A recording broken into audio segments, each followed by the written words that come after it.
പ്രമേഹം ഒരു തീരാവിഷമമായി ബുദ്ധിമുട്ടുന്നവർക്ക് ഒരു ആശ്വാസ കേന്ദ്രമാണ് നെല്ലുവായ് എറൈസ് ആശുപത്രി. പ്രമേഹ ചികിത്സയിലും പ്രമേഹം മൂലമുള്ള കാൽപാദങ്ങളിലെ മുറിവ് ചികിത്സിക്കുന്നതിലും തന്റെ വൈദഗ്ധ്യം തെളിയിച്ച ഡോക്ടർ പ്രേംലാൽ ഇപ്പോൾ നെല്ലുവായ് എറൈസ് ഹോസ്പിറ്റലിൽ തിങ്കൾ മുതൽ ശനി വരെ രോഗികളെ പരിശോധിക്കുന്നു. Arise medical centre, Devaki complex building, Nelluvai.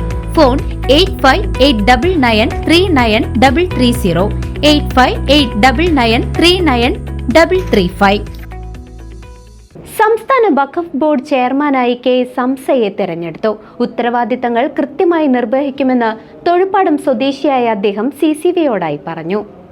Kerala state വഖഫ് ബോർഡ് ചെയർമാനായി KS ഹംസയെ തെരഞ്ഞെടുത്തു. തൃശൂർ ജില്ലയിലെ പാഞ്ഞാൾ തൊഴുപ്പാടത്തെ സാധാരണ കുടുംബത്തിൽ ജനിച്ച അദ്ദേഹം രാഷ്ട്രീയ പ്രവർത്തനത്തിലൂടെയാണ് പൊതുരംഗത്ത് ശ്രദ്ധേയനായത്. പാഞ്ഞാൾ ഗ്രാമപഞ്ചായത്ത് അംഗമായും വൈസ് പ്രസിഡന്റായും പ്രവർത്തിച്ചിട്ടുണ്ട്. മുസ്ലിം ലീഗ് സംസ്ഥാന സെക്രട്ടറിയായിരുന്ന അദ്ദേഹം പിന്നീട് CPMൽ ചേരുകയും കഴിഞ്ഞ ലോക്സഭാ തെരഞ്ഞെടുപ്പിൽ പൊന്നാനി മണ്ഡലത്തിൽ LDF സ്ഥാനാർത്ഥിയായി മത്സരിക്കുകയും ചെയ്തു. നിലവിൽ ദേശമംഗലം മലബാർ എഞ്ചിനീയറിംഗ് കോളേജ് ചെയർമാനായും ആറ്റൂർ അറഫ സ്കൂൾ ജനറൽ സെക്രട്ടറിയായും പ്രവർത്തിച്ചു വരികയാണ്. പുതിയ പദവി വലിയ ഉത്തരവാദിത്തത്തോടെ നിർവഹിക്കുമെന്നും ഈ നേട്ടം കുടുംബത്തിന് വലിയ അഭിമാനമാണെന്നും അദ്ദേഹം CCVയോട് പ്രതികരിച്ചു. ചെയർമാനായി തെരഞ്ഞെടുക്കപ്പെട്ട ഹംസയെ അഭിനന്ദിക്കാൻ നിരവധി പേരാണ് എത്തുന്നത്. വഖഫ് ബോർഡ് ചെയർമാൻഷിപ്പ് അപ്രതീക്ഷിതമായി തേടി വന്ന ഒരവസരമാണ്, ഒരു നിയോഗമാണത്. വളരെ മഹാരഥന്മാരായ ആളുകളൊക്കെ ഇരുന്നിരുന്നൊരു പോസ്റ്റാണ്, അറിയാമല്ലോ. കേരളത്തിൽ 50,000-50,000-ത്തിലധികം വഖഫ് പ്രോപ്പർട്ടികളുണ്ട്. കേരളത്തിൽ 37,000-40,000-ത്തോളം ഏക്കർ സ്ഥലങ്ങളുണ്ട്. അതിൽ പലതും നഗര പ്രോപ്പർട്ടികളാണ് പല വിഷയങ്ങളിലും. പിന്നെ മറ്റൊരവസ്ഥയുള്ളത്, കേരളത്തിലെ മുസ്ലിങ്ങളിൽ കുറേ അവാന്തര വിഭാഗങ്ങളുണ്ട്. എല്ലാം ഒന്ന് തന്നെയാണെങ്കിലും ചില വിഷയങ്ങളിലൊക്കെ ശാഖാപരമായ ഭിന്നതകൾ വെച്ച് പുലർത്തുന്നത് വഴി അവാന്തര വിഭാഗങ്ങൾ ധാരാളം നിലനിൽക്കുന്ന ഒരു സമുദായമാണ്. ഇവർക്കൊക്കെ വഖഫ് പ്രോപ്പർട്ടീസും ഉണ്ട്.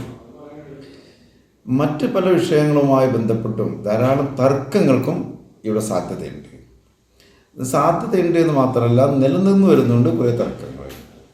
അപ്പോൾ തർക്കങ്ങളൊക്കെ അവസാനിപ്പിക്കുക, കമ്മിറ്റികൾ പല മേഖലയിലും പല വിഷയങ്ങളുമായി കിടക്കുന്ന തീരാത്ത തർക്കങ്ങൾ അത് അവസാനിപ്പിക്കുക, പുതിയ തർക്കങ്ങൾ വരാതെ സൂക്ഷിക്കുക, വരുന്ന തർക്കങ്ങൾ ഇതിപ്പോൾ നിലവിലുള്ള തർക്കങ്ങൾ മുമ്പോട്ട് കൊണ്ടുപോകുക എന്ന് മാത്രമല്ല, നിരന്തരമായി പുതിയ അഭിപ്രായ ഭിന്നതകൾ കാരണം കൊണ്ട് തർക്കങ്ങൾ ഉത്ഭവിക്കാൻ സാധ്യതയുള്ള ഒരു മേഖലയും കൂടിയാണ് ഈ മേഖല.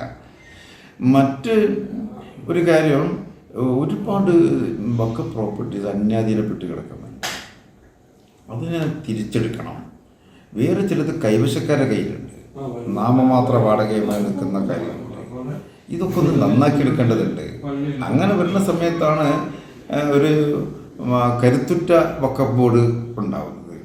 എന്തായിരുന്നാലും കേരളത്തിലെ വിവിധ ജനവിഭാഗങ്ങളുടെ ഇടയിൽ ഐക്യത്തോടുകൂടി കൊണ്ടുപോകാനും മുസ്ലിംകളുടെ ഇടയിൽ ഐക്യമുണ്ടാക്കാനും പൊതുസമൂഹത്തിൻ്റെ ഇടയിൽ സ്പർദ്ധ ഒഴിവാക്കിക്കൊണ്ടുള്ള ഒരു നിലപാടുകളിലൂടെ മുമ്പോട്ട് പോകേണ്ട ഒരു ചുമതലയാണ് വഖഫ് ബോർഡിലെ ചെയർമാൻഷിപ്പിൻ്റെ വഴി, ആ ബോർഡിനെ നയിക്കുക വഴി നമുക്ക് നിർവഹിക്കാനുള്ളത്.